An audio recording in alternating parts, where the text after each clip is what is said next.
46 സങ്കീർത്തനം. ദൈവം നമ്മോടുകൂടെ. ദൈവമാണ് നമ്മുടെ അഭയവും ശക്തിയും. കഷ്ടതകളിൽ അവിടുന്ന് സുനിശ്ചിതമായ തുണയാണ്. ഭൂമി ഇളകിയാലും പർവ്വതങ്ങൾ സമുദ്രമധ്യത്തിൽ അടർന്നു പതിച്ചാലും നാം ഭയപ്പെടുകയില്ല.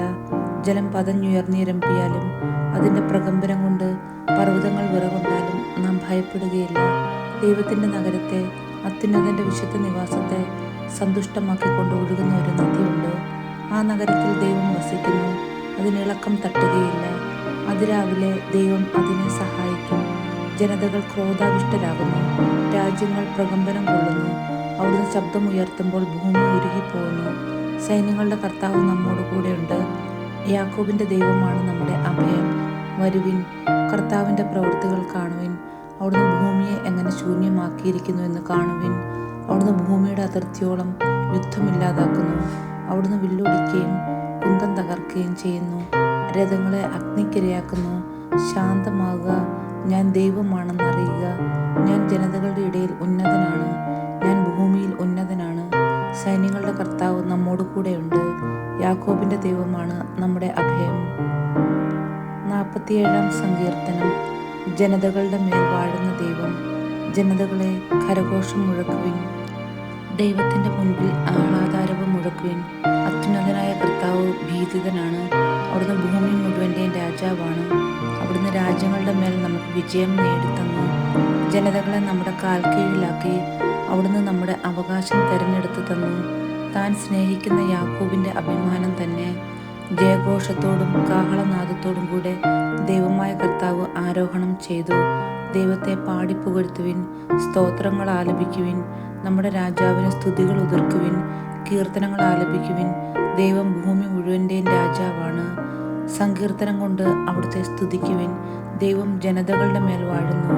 അവിടുന്ന് തൻ്റെ പരിശുദ്ധ സിംഹാസനത്തിലിരിക്കുന്നു. അബ്രാഹത്തിൻ്റെ ദൈവത്തിൻ്റെ ജനത്തെ പോലെ ജനതകളുടെ പ്രഭുക്കന്മാർ ഒരുമിച്ച് കൂടുന്നു. ഭൂമിയുടെ രക്ഷാകവചങ്ങൾ ദൈവത്തിന് അധീനമാണ്. അവിടുന്ന് മഹോന്നതനാണ്. 48 സങ്കീർത്തനം. ദൈവത്തിൻ്റെ നഗരം. കർത്താവ് ഉന്നതനാണ്. നമ്മുടെ ദൈവത്തിൻ്റെ നഗരത്തിൽ അത്യന്തം സ്തുത്യർഹനാണ്. ഉയർന്ന മനോഹരമായ അവിടുത്തെ വിശുദ്ധഗിരി ഭൂമി മുഴുവൻ്റെയും സന്തോഷമാണ്. അങ്ങ് വടക്കുള്ള സിയോൻ പർവ്വതം ഉന്നതനായ രാജാവിൻ്റെ നഗരമാണ്.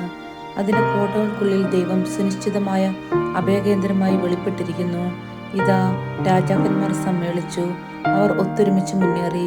സിയോനെ കണ്ട് അവർ അമ്പരന്നു. പരിഭ്രാന്തരായ അവർ പലായനം ചെയ്തു. അവിടെ വെച്ച് അവർ ഭയന്ന് വിറച്ചു. ഈറ്റുനോവിനൊത്ത കഠിനവേദന അവരെ ഗ്രസിച്ചു. കിഴക്കൻ കാറ്റിൽപ്പെട്ട താർഷീഷ് കപ്പലുകളെപ്പോലെ അവർ തകരുന്നു. നാം കേട്ടതുപോലെ തന്നെ സൈന്യങ്ങളുടെ കർത്താവിൻ്റെ നഗരത്തിൽ നാം കണ്ടു. ദൈവം എന്നേക്കുമായി സ്ഥാപിച്ചിരിക്കുന്ന അവിടുത്തെ നഗരത്തിൽ തന്നെ. ദൈവമേ, അങ്ങയുടെ ആലയത്തിൽ ഞങ്ങൾ അങ്ങയുടെ കാരുണ്യത്തെ ധ്യാനിച്ചു. ദൈവമേ, അങ്ങയെ നാം എന്ന പോലെ തന്നെ അങ്ങയുടെ സ്തുതികളും ഭൂമിയുടെ അതിരുകളോളം എത്തുന്നു. അവിടുത്തെ വലങ്കൈ വിജയം കൊണ്ട് നിറഞ്ഞിരിക്കുന്നു. സിയോൻ മല സന്തോഷിക്കട്ടെ. അങ്ങയുടെ ന്യായവിധികൾ മൂലം യൂദായുടെ പുത്രിമാർ ആഹ്ലാദിക്കട്ടെ. സിയോന് ചുറ്റും സഞ്ചരിക്കുവിൻ, അതിന് പ്രദക്ഷിണം വയ്ക്കുവിൻ. അതിൻ്റെ ഗോപുരങ്ങൾ എണ്ണുവിൻ, അതിൻ്റെ കൊത്തളങ്ങളെ ശ്രദ്ധിക്കുകയും കോട്ടകളെ നടന്നു കാണുകയും ചെയ്യുവിൻ. ഇവിടെയാണ് ദൈവം. ഈ ദൈവമാണ് എന്നേക്കുമുള്ള നമ്മുടെ ദൈവം. അവിടുന്ന് എന്നും നമ്മെ നയിക്കുമെന്നും വരും തലമുറയോട് പറയാൻ വേണ്ടി തന്നെ.